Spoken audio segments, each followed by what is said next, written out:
Welcome to Women of the Autosphere on Break Fix. We dive into the stories of trailblazers, engineers, racers, designers, and disruptors who are shaping the automotive and motorsports industries. From the pit lane to the boardroom, from concept sketches to championship podiums, these women are driving change, breaking barriers, and inspiring the next generation. Whether you're a lifelong gearhead, a curious newcomer, or someone who simply loves a good story, you're in the right place. This is more than a podcast, it's a movement. Welcome back to Women of the Autosphere on Break Fix Podcast. Today, we're joined by a remarkable storyteller who has become inseparable from the history and spirit of the Ohiopyle, Pennsylvania area. For more than 45 years, author, historian, and screenwriter Marci McGuinness has dedicated her life to uncovering, preserving, and bringing to life the rich and often overlooked stories of this iconic region. From her extensive books and historical research to her ongoing work on the Speed King documentary, Marci has become one of the leading voices illuminating the legacy of early motorsports, local legends, and the cultural heartbeat of the Laurel Highlands. Get ready for a conversation filled with passion, history, and incredible storytelling as we explore her journey, her discoveries, and the fascinating world behind Speed King. That's right, and joining me tonight is returning co-host Lauren Goodman, Associate Curator of Exhibitions at the Revs Institute, and one of the many personalities here on the Motoring Podcast Network. So welcome back, Lauren. Hi, great to be here. And with that, let's officially welcome Marci to Break Fix. Thank you. Glad to be here. So let's talk about what first drew you to the history of Ohiopyle, and when did you realize it would become a decades-long passion project and focus of your work? Well, my grandmother owned this big hotel in Ohiopyle on the river when I was a kid.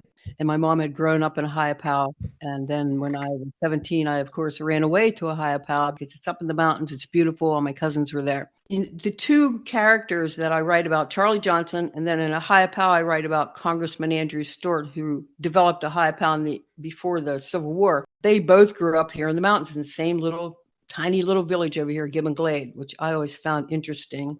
I lived on part of the property that Congressman Andrew Stewart lived on, and I didn't know it at the time. And then when I started writing about him, I'm like, oh my Lord, I was living on their property. Just always paid attention. When I was old, the state came in and, evicted all these people with eminent domain along the riverside and took over and built this huge state park in Ohiopyle. So I watched this happen. Later, 1991, when I moved into my grandmother's home, Laura Bell Morrison Marietta, she had been very popular. Her hotel was popular, her homemade noodles, her homemade breads and everything. And she had this drawer in the kitchen full of all these little pieces of paper, note cards with recipes. And my cousins asked me to please put a cookbook together. So after I deciphered all these recipes, after talking to all the old ladies in the neighborhood, there were no measurements. So I put together a nanny's cookbook. And in that cookbook, my grandmother was also a shutterbug, and she had boxes of old photographs. So I put about a dozen pages of these old photographs of the old Ohiopyle Hotel and landmarks and people in the cookbook. And people kind of went wild over that and started knocking on my door with boxes of old photographs. The story was usually, I'm afraid I'm going to die and my kids will throw these out. I had already written a history of Ohiopyle for a local magazine, the Scene magazine out of Scottsdale. So I put together a yesteryear in Ohiopyle calendar for the annual buckwheat supper, the annual fundraiser for the fire department in Ohiopyle, and sold hundreds of them. So I did that for a couple of years in a couple of different towns, had a series of calendars, and I had so many photographs. I started a whole series of yesteryear books. Yesteryear in Ohiopyle, volumes 1, 2, and 3, yesteryear in Masontown, yesteryear in Smithfield. So this led me to, a friend of mine introduced me to an old fellow, Jim Boyd, and he had been contributing to the Yesteryear in Ohiopyle books. He had grown up in a little town that was also taken over by eminent domain to build the Youghiogheny River Dam, Summerfield. So he had a lot of interesting historical photographs, and we became friends. So one night he calls me, 7:30 on a summer night, and he said, "Can you come to my house right now, meet me in my basement?" It's always a good story. I said, "Well, I have daughters. all the kids are running around town and I kind of busy. And he's like, no, please come down. He had skin cancer and he was almost 80. And I went and met him in his basement. And he had his arms loaded with old newspapers and panoramic photographs and just all this information, programs from Summit Mountain Hill climbs, 1913, 14, and 15, and the Uniontown Speedway board track, 1916 through 1922. And I had never heard of either one of them, didn't know anything about them. And he wouldn't show me what he had in his arms until he said, you have to promise to do something with this. It's important. No one has ever researched this. You know, he was a hoarder, collector. He had buildings of stuff and he wanted to see this preserved. And so I promised him, not knowing what I was even getting into. Now, 32 years later, here I am still creating for him. But that's the story. I promised him, and he died before the first book even got out. That was 1993, and that was before the internet had everything. And I was in microfilm in the library, you know, digging. And I had gone home and called an historian who was also pretty old at the time. And he said, well, I can't help you with the book. I'm too old, but I can lead you to people. And he did. And then other people, you know, it was snowballing. And in this 32 years, I've been in more garages. I mean, chatted with more car guys. It's phenomenal. I know a lot about cars now. It's been a fun journey. This is amazing to me. By word of mouth, it's like he became the local historical society. Yes, that is true. People always want to know if I am in an historical society. And I said, it's just me. You know, when I go to people for advertising sponsorships in the documentaries so that I can get it across the finish line, I tell them that it's just me. I'm 70 years old. Don't wait till I die because my kids will own it. There's no promising you that we'll have a Speedway museum and be showing this film. You have this treasure trove from Jim Boyd about the Uniontown Speedway and the Summit Mountain Hill climb. And could you set the stage a little bit for us about what that looked like in the town and what did that look like for motorsport in early America? What was a hill climb? What was a board track? To start out, the cars and the horses in early 1900s were fighting with each other. The cars were trying to take over the horses. Our roads were knee deep in mud and horrifying, and manure, sheep and cow. I mean, we had cattle going down the National Road and all that. Okay, so in Europe, they had pretty good roads and they had road races. And I had never heard of a board track before Jim Boyd laid this out for me. I'm like, people were driving on wood?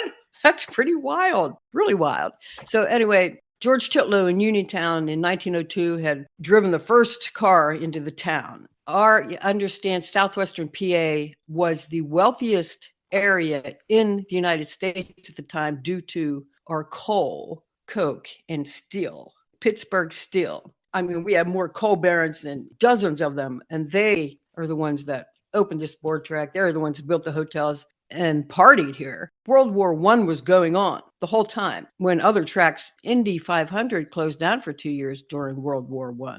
They couldn't afford to stay open, but Podunk, Uniontown, PA, we were rocking and rolling, putting 50,000 people in the stands. So before the board track, we have Summit Mountain here, which is 3.5 miles, goes from maybe 900 at the bottom, 900 elevation feet, 2,700 at the top. So, and it was death defying. Turkey's Nest curve was taking people out and everything. So in 1913, the first automobile club in the county decided to have an amateur hill climb on the safest side of the mountain, the other side, the east side. And it was all amateur and it was very popular and there's just thousands of people showed up. So the next year they had it on the dangerous side of the mountain, had a 2-day event, and AAA sanctioned the race. AAA came in, sent a guy from Philadelphia in 1914 to Uniontown to sanction this Summit Mountain Hill climb. And some professional drivers were coming in from Pittsburgh and different states.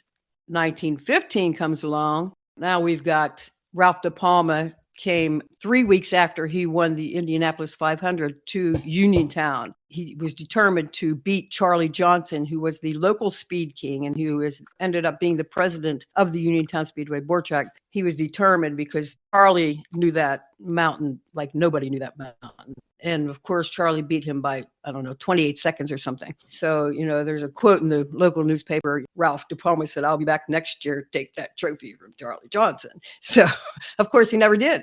So I write about the speed king in the documentary is Charlie Johnson, but it's also Barney Oldfield and Ralph De Palma and Louis Chevrolet. We had 3 years of these hill climbs. 1916, Charlie was planning this big hill climb. The Pennsylvania Department of Transportation shut them down 4 days before the hill climb. Now, understand the county, the tri-state area was full of tourists coming on trains and by mules and walking and carriages and buggies and cars in the mud, thousands and thousands of people, and they couldn't hold the race. They scrambled and held it in a nearby town, Youngwood. Immediately, Charlie went to all the coal barons and he collected $100,000 to build a wooden track. He had, like Louis Chevrolet and Barney Oldfield, started out racing bicycles. So he knew Jack Prince, who was the designer of all these wooden racetracks. They were built for bicycles and then motorcycles, and then getting bigger. Ended up there were 24 in America because our roads were so bad. We're driving on wood. I want to point out $100,000 in 1916 is $2.97 million in today's dollars. That's an incredible amount of money. He did it in 2 months' time. This is how much money was here. People were lined up coming to his garage. He had the big standard garage in town, sold cars and built race cars, and they were coming there and just handing out money. So Jack Prince comes in, who designed all these tracks all over America. He set up an office in Uniontown at the standard garage and was collecting the money, and it took no time. They had the first race in December. They outlawed the race in July, signed the lease in the end of August, and boom, boom, boom. And the war was on. The men were off to war, and the United States hadn't declared war yet, but many men were already being taken. They hired 168 teenage boys, high school boys, to put that track together, to pound nails after school. So that's who built the track. And it was just under 4 million square feet of hemlock lumber, 2x4s, side by side. The curves were 34 degrees. I mean, they were so steep, and they went over 100 miles an hour. They were breaking records. The last race in 1922, Jimmy Murphy broke all the records at 109 point something mile per hour. This is what I like to point out to folks about the birth of American racing, is we didn't have great roads, so we built these board tracks. Firstly, the wood allowed you to build those crazy bankings. I'll put it in perspective. 34 degrees on a wooden track. Today, the steepest track in NASCAR on the schedule is still Talladega at 33 degrees. So that was 1 degree steeper back then than the most steep track today. That's absolutely incredible that they could build something like that. Crazy, crazy angles. So cars could just keep going faster and faster and faster. Second of all, building a board track meant that you could fence off the area and charge tickets. Oh, yeah, many tickets. It was quite amazing. And today I live maybe 5 miles from the old track, and Hopwood is not, just a few businesses and not much going on. And even people who live down there don't even know about it. And Uniontown, I'd said there were 24 of those tracks. A lot of them were quarter-mile circles. They grew and grew. But the ones that lasted the longest, most of them didn't last 2 years. They would burn. They're just different things. They just run out of money. Tacoma, Altoona, and Uniontown lasted 7 and 8 years, the 3 of those. And then really most of them burnt or like I said, they were abandoned or half built and all that. Were any of them phased out because there were new techniques to building tracks by that point? Or had they moved to dirt track racing? They wore out. There were so many splinters. I mean, filling up radiators and tires. Barney Oldfield and Firestone Tire created the Oldfield tire for racing. It was like a solid, like a tricycle tire, that solid rubber to avoid having to change tires constantly. And guys were getting big splinters in their elbows and their eyeballs, and they didn't have a helmet. They had no windshield. They had no roof. So when Miller and Offenheiser built the first race car with a roof, which cost Barney Oldfield $15,000 in 1916, a lot of money, he brought it by train in his own special car to Uniontown for the grand opening in 1917.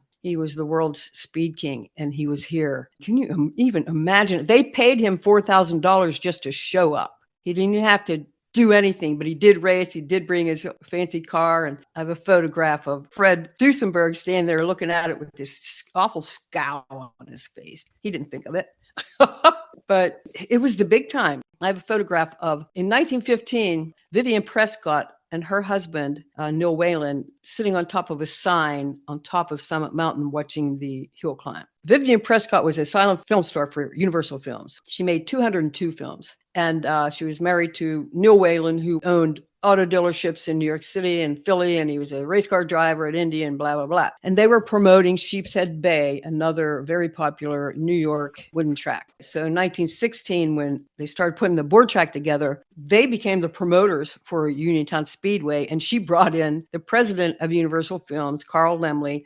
He spent $3,000 on a solid silver, 3-foot tall Universal Film trophy for the annual big race, 225-mile race every year. So in 1916, Louis Chevrolet won that trophy. It's hard to believe. So the last race was 1922, but racing was still gaining popularity pretty hard post World War One. Especially in Europe, you had the birth of the Mille Miglia and a lot of other big races, and racing had returned to Indianapolis and things like that. What happened in 1923 and beyond? We weren't in the Depression era yet. There was still plenty of good life in that area, obviously, and a lot of affluence and whatnot. Why not another race or another location? That was the interesting thing that took me decades to really discover.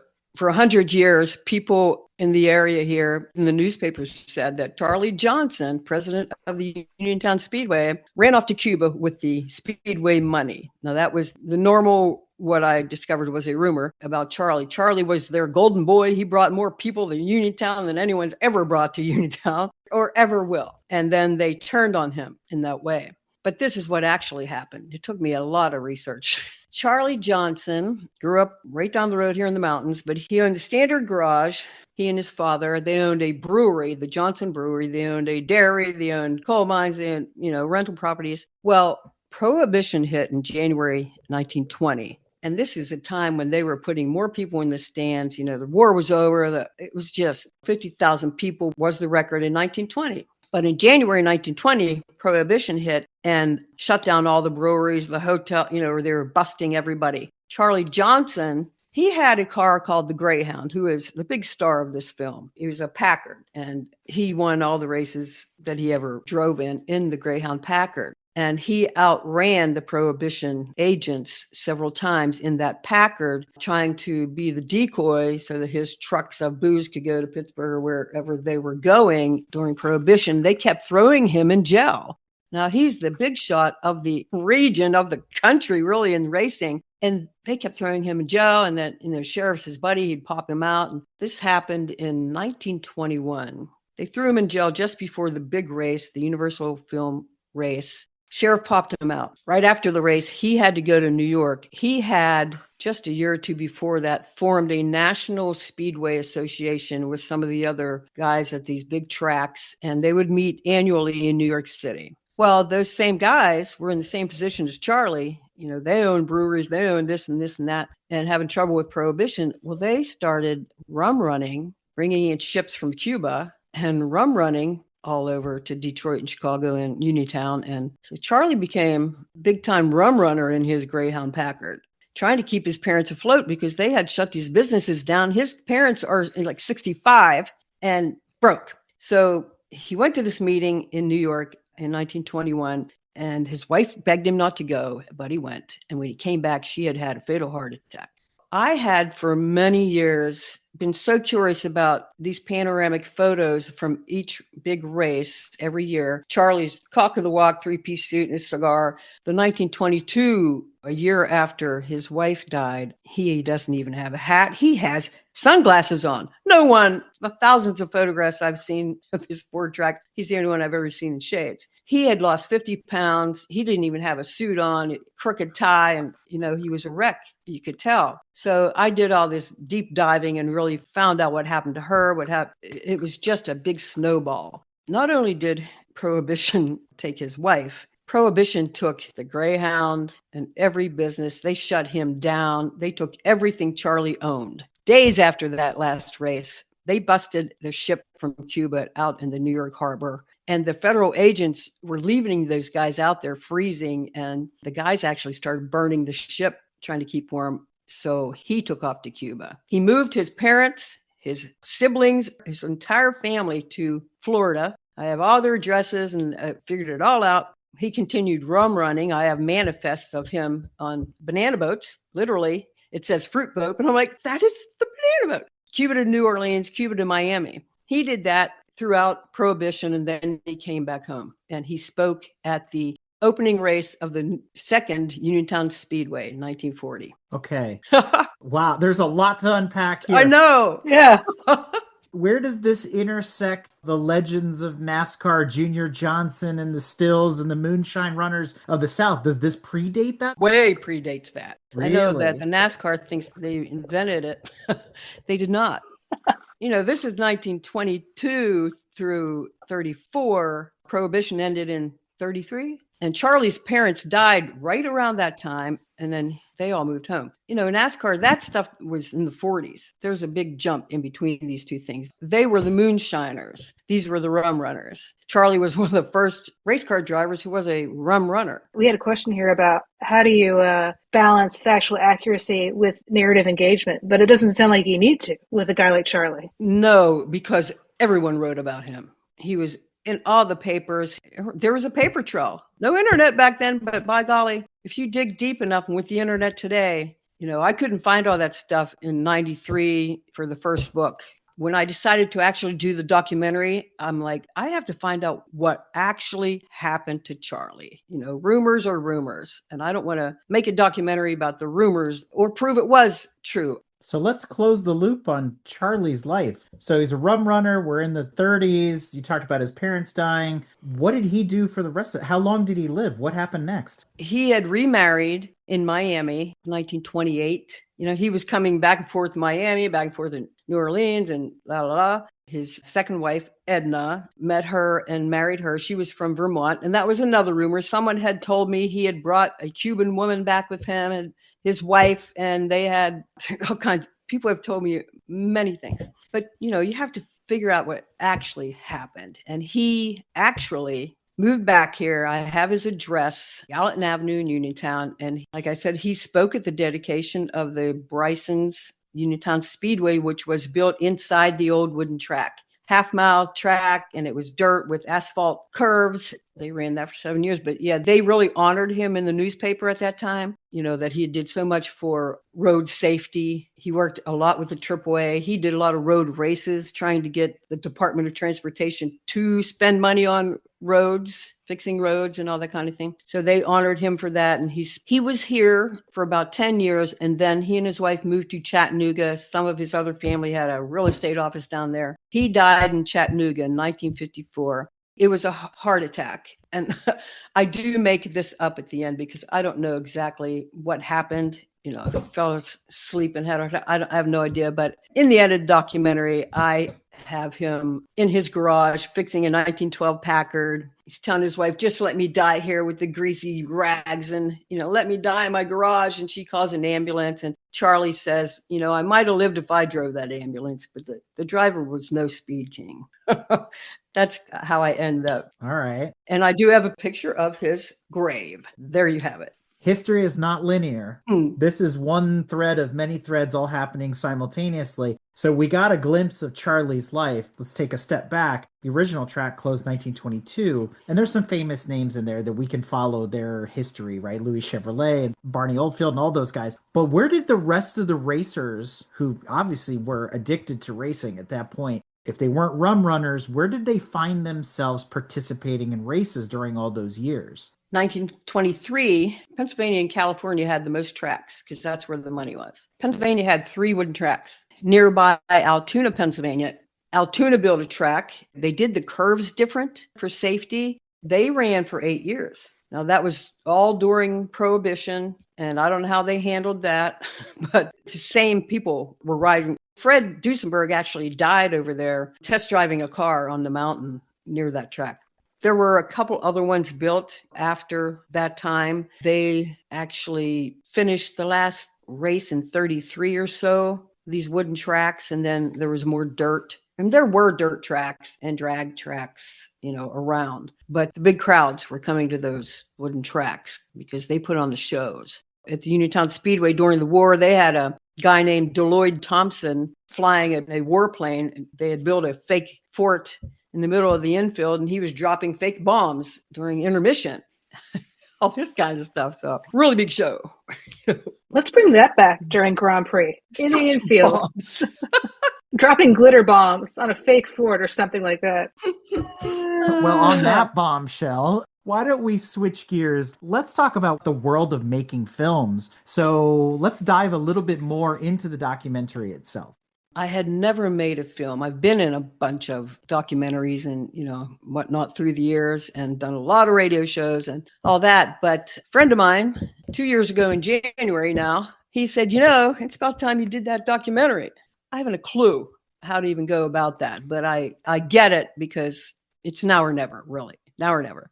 So I literally dropped what I was doing and delved into it, educated myself, and then I was in Florida at the time, and when I got home, I started visiting all my old car guys who have sponsored all my books. I have 4 books on this track. So, they've been sponsoring my books, or racetrack programs, and all these years. And I first sent them out a note about what I was thinking about doing with an outline. They're like, yeah, come see me. So I started visiting them and collecting sponsorships. And then I bought the DaVinci Resolve Studio software. I had no idea that I was going to have to be the one to do it, because I thought, well, I can just put the photographs and captions together and pass it on to somebody to put together. But there's no way, because I literally would have had to remove my brain and put it in someone else's brain, because they don't know all the extra stuff, all the zillions of silly, crazy facts and whatnot. Ended up putting it together, and now it's a 72-minute film. What a trip this has been. During this, I had a fella who does videos and things around here, and he has a good sound room. And I was looking for someone to do the voice of Charlie Johnson, because I wrote the screenplay. And I'm like, I can fill in the blanks, I can narrate, blah, blah, blah, but I need Charlie. So he found me a guy who has a great voice, and he did a great job. He's not a reader. He's reading the screen. He'd never heard this story. He didn't read the script that I'd sent him. He's a busy guy, and he runs a derby race promotion business, hardcore derby promotions, Frankie Guy. He did really a great job when I started going through it and trying to piece everything together with photographs and blah, blah, blah. He really nailed it. He had a lot of the same emotions. He used to drive, and he understood what Charlie went through. He even teared up, when the wife died. I'm like, whoa, stop. I gotcha. But so putting it together has been a lot of fun. So I had that recording of him and just all my stuff. And I actually went and house sat for a friend of mine and sequestered myself to try to put the story together, in the first form. It took me about 2 months, and I did it. But mine are the only eyes that have been on this film, except for my grandsons and 2 friends. While I was doing that, I need some old film clips. So I dug around till I could find some film clips that I could buy. I started out in 1902. I'm like, okay, I need a big guy who kind of looks like George Titlow, and he's driving his car over a hill and into this town, just like George Titlow drove into Uniontown with the first car. And I have all these old clips in between all of my photographs and articles and stories. And I found clips like 1913, when we were having our first hill climb. Henry Ford was developing his first assembly line. I bought a clip of him. Henry's standing on the steps with his stopwatch going, go. And these guys, he calls him a strong young man, but he's my age. He ties a rope in front of the chassis, pulls it, and there's a little crew here, and they put the parts on, pulls it up some more. There's a crew, puts the parts on. That was the first assembly line. He was trying to drop the price on his cars. He wanted to get that going. So then the second assembly line is also in this clip. They built a 1-wheel track, and they pushed the cars to each crew. I mean, it's just stuff like that. I've found so many. I have a clip of Barney Oldfield driving Henry Ford's first race car, 999, on wood. And he comes around the track, and he stops, and he has a cigar in his mouth, and he takes his goggles off and grins. There's some good stuff. I have Louis Chevrolet winning the Harkins Trophy at Sheepshead Bay, and Gaston Chevrolet's fatal crash, where 3 of those guys got killed in Beverly Hills. Oh my, they carted him off in this clip. I couldn't believe I found that. And things like that. So I would have what's going on with the Speedway, but what's going on in the automotive world and the racing world. And then what's going on with the war at the same time. So I have clips like 1918. So we are neck deep in the war. The United States is at that time. We put 4.8 million men from the United States over in France. Oh my gosh. So I have clips of our soldiers marching down the streets of Paris and women throwing flowers at them and cheering because we won the war. And I have clips of our guys bombing a German sub, torpedoing it. And, it says, while Charlie's planning 3 big races for 1918, here's the Navy, boom, that kind of thing. I feel very keenly how you feel like such a guardian and a steward of this legacy and making sure that, going back to the day in the basement with Jim, you're going to make sure that it gets passed on. I have such respect for that. I mean, of course, I'm a little biased. I work at a car museum that also has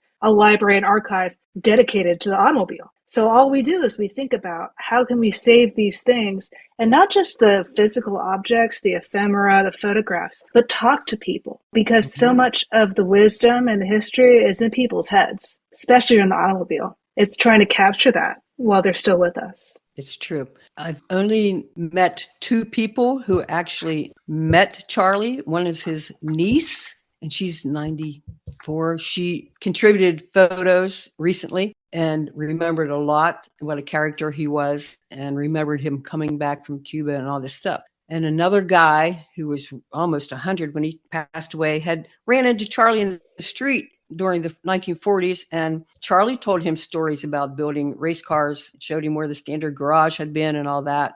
You're right.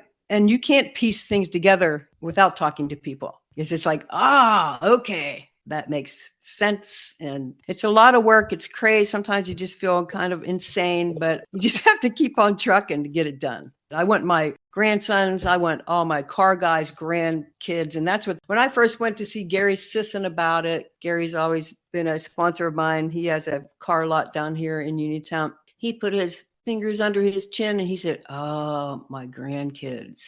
Exactly. So these car guys that are sponsoring, the film is an hour of Charlie's story. And then the next 12 minutes are clips from the Speed King meeting that I held last year at the Summit Hotel on top of Summit Mountain, where all these guys stayed, where Barney and Louis stayed across the hall from each other. And we had a meeting in the Harvey Firestone room and filmed it. And all these guys talked about the importance of this story. They talked about their own lives racing. LJ Dennis, he's won over 400 races. He's in the Hall of Fame in North Carolina, but he lives right up the road here. He's 90 and he's still working on cars. I pulled my car in there a couple of weeks ago and said, what is this weird noise? But they're all in the film. And throughout the main film, even several of them were talking about the coal mining, the wealth and how we could open such a track in southwestern Pennsylvania. People don't understand how wealthy this area was, and that's Uniontown, Pennsylvania is undermined. That's how Andrew Carnegie made his money. But Greg Dahl speaks of it in the film. Under Uniontown, that's Pittsburgh Steel, and Pittsburgh Steel supplied 50% of the steel for World War I. That kind of brings it all home. That's how we could race, and Indy couldn't throughout that war. And now it's still a tourist area here, but for different reasons. In your work as an author and a screenwriter, how do you decide which of these stories, which of these threads deserves a closer look? It's gut. When John May called me and said, you really need to do that documentary, I'm neck deep. Just launched a book on Ohiopyle to do a 3-book series and then a documentary. And all my car guys are aging. In January, it'll be 2 years since we had the conversation. And I'll tell you, this summer I was really tired. Really tired after spending months and months in DaVinci Resolve Studio because I'm a writer. That was so technical and hurt my brain, but learned a lot. Really happy that this is the way I went. Then I'll be ready for my second. Ohiopyle will be easy because I know that. I don't even need to interview anybody about that. I can just spill it. So as we close out this thought on the film and the making of the film and everything that went into it, how do you think this is going to resonate with younger motorsport enthusiasts? Now, that's a big question. I know that there are a few things. The documentaries I've been into are running local schools. When I started the documentary, one of my car guys, John Over, took me down to South Union Township to see one of their township supervisors who wanted to put a trail over to Hopwood on Route 40 from this sheepskin trail that is there. And John said to him, that goes right through the old Uniontown Speedway property. And Bob didn't know. He just wanted it where he wanted it. In the meantime, they're waiting on grants to put the Speedway Trail in, the Uniontown Speedway Trail. And there on the National Pike, this old gas station, the National Road Heritage Corridor Group are trying to get grants to put the Uniontown Speedway Museum there. Now, this is a tourist area. So what we would like to do as this comes into fruition is, of course, continually play the film there. I'd like to design some kind of games where these guys can come in and drive on the wooden board track and play the film in schools and get them interested and excited about it and through this museum and just let them know where cars come from. I think people take their cars for granted, something terrible. So I'm going to do my best to launch this and get it on streamers and everything, but it's a step-by-step thing. It'll be in some film festivals next year and all that jazz. And definitely I want to show it in those middle schools and high schools. So let's talk about the future a little bit here. As you mentioned, the racing in the Ohiopyle and Uniontown areas ended in 1922, over 100 years ago. Yeah. Despite all the rum running and everything else. But there's 100 years of history in that area. And you alluded to the fact that it's still very much a tourist area in southwestern Pennsylvania. So what does that 100 years look like? Are there other chapters of the Ohiopyle story that you want to explore and talk about outside of, Speed King and things like that? Oh, yeah. Ohiopyle is on the Youghiogheny Whitewater River. During the French and Indian War, George Washington came down the Yacht in a log canoe, almost drowned. They saved him right above the Ohiopyle Falls. I write about all this kind of thing. But Ohiopyle was the busiest commercially run whitewater river in the world for a long time. And my family owned a couple of those companies. And so what I'm writing about as far as how Ohiopyle goes is the beginning of Ohiopyle. After the Revolutionary War, a lot of soldiers out of Virginia in these areas were not paid with money. They were paid with bounty land grants. And they would send these guys who were broke, just been shot at, up into the hills, like they owned 400 acres, but they didn't have anything. So anyway, Congressman Andrew Stewart, these guys would come up here and he would buy their land from them and set them up. Like one of them was raising mules and one of them was raising different things on all these different properties. He bought up 80,000 acres of Fayette County, this congressman. So I write about him. I don't know what Ohiopyle would have been without the congressman. He almost became president. And when there was a flub in Philadelphia during the voting and all this stuff, and he came back home and they had been nominating him for vice president at the time. So he came back home and he had several hotels, and this hotel down by the courthouse in Uniontown, the Clinton House, President Taylor came and stopped there to see him and offered him the position of Secretary of the Treasury. He turned it down and bought up Ohiopyle instead. He came up here, built bridges over, you couldn't get into Ohiopyle. I mean, it's mountainous and it was just forest and a river and creeks, and you couldn't cross. I mean, he built bridges and grist mills and homes and made electricity out of the waterfall and built hotels. And he fought for 20 years to bring the B&O Railroad up through Ohiopyle to his hotel, the Ohiopyle Hotel, which my grandparents later owned. He made a town out of this frontier, which just had travelers and Indians hunting the ground and fishing, and then poor soldiers coming up here trying to build log cabins and stuff. He really put people to work. He had made tons of money. He did a lot of good for Ohiopyle. Ohiopyle is this incredible setting, Beautiful. kind of this stage for all these human dramas. Mm-hmm. Do you have any words of wisdom or advice to, let's say, younger folks today who think, gosh, I wonder what happened if there's a similar history in my town. I wonder if I could get started looking around and seeing about that. Do you have any advice for budding local historians? Write about what interests you and do your research. Research is so much fun. The discovery, putting things together. And every town has a story and every town has interesting people. And a lot of times, like Charlie Johnson and the congressmen are really unsung heroes around here. Like Ohiopyle doesn't have a bust of the congressman. I always say this, where's the bust of Congressman Andrew Stewart? Because he gave land for the fire department, the community center, the playground, everything. I mean, built all the homes. There's nothing about him. The township is called Stewart Township, but nobody knows why, unless they read my books. But I think a lot of places do have historical societies. I would start there if that is available. But many libraries have, like we have the Pennsylvania room, it used to be microfilm and everything.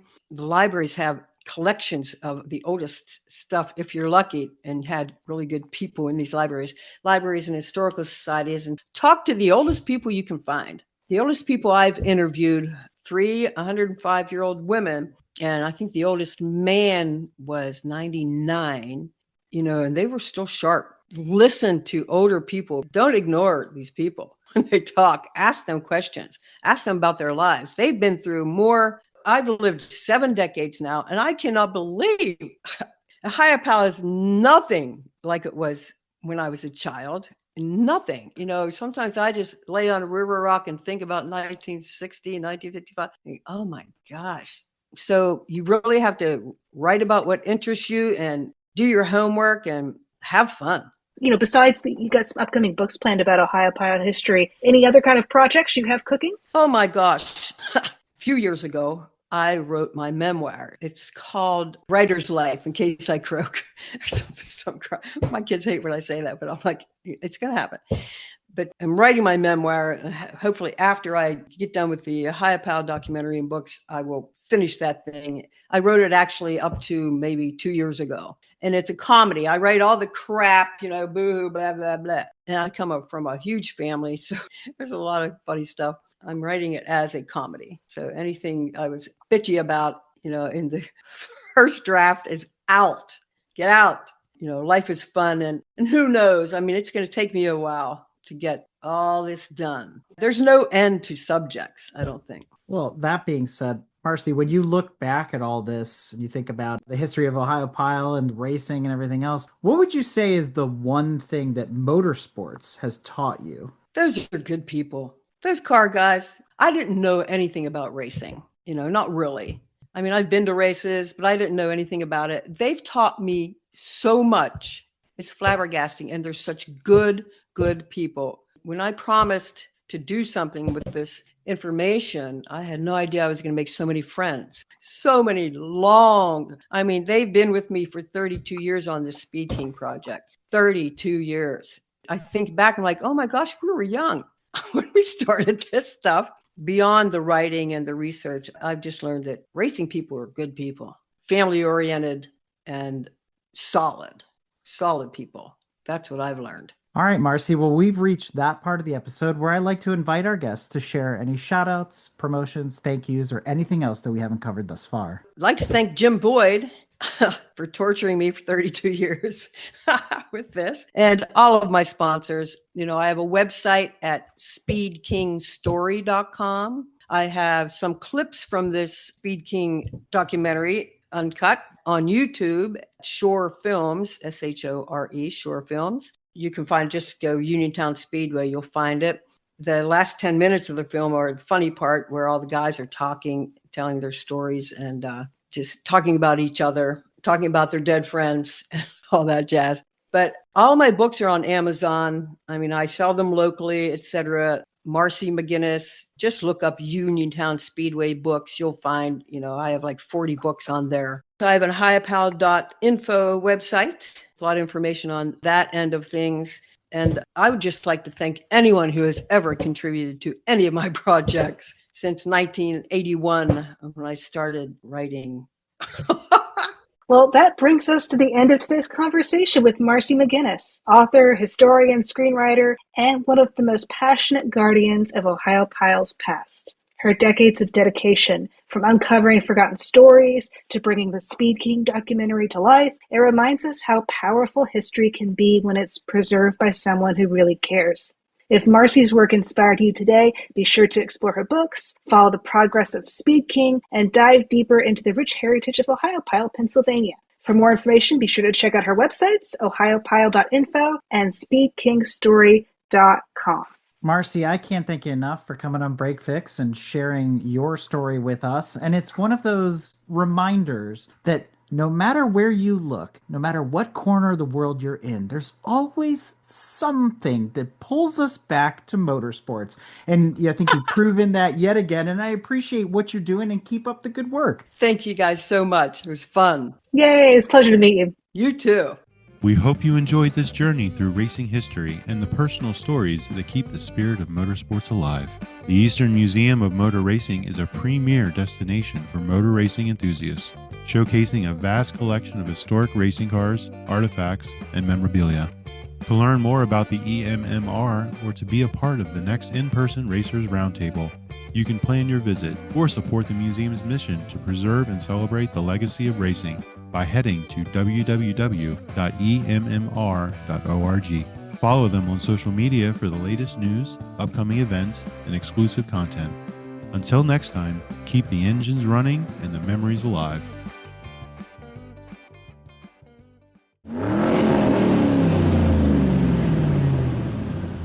We hope you enjoyed another awesome episode of Break Fix Podcast, brought to you by Grand Touring Motorsports. If you'd like to be a guest on the show or get involved, be sure to follow us on all social media platforms at Grand Touring Motorsports. And if you'd like to learn more about the content of this episode, be sure to check out the follow-on article at gtmotorsports.org. We remain a commercial-free and no annual fees organization through our sponsors, but also through the generous support of our fans, families, and friends through Patreon. For as little as $2.50 a month, you can get access to more behind-the-scenes action, additional pit stop minisodes, and other VIP goodies, as well as keeping our team of creators fed on their strict diet of Fig Newtons, gummy bears, and Monster. So consider signing up for Patreon today at www.patreon.com/GT Motorsports. And remember, without you, none of this would be possible.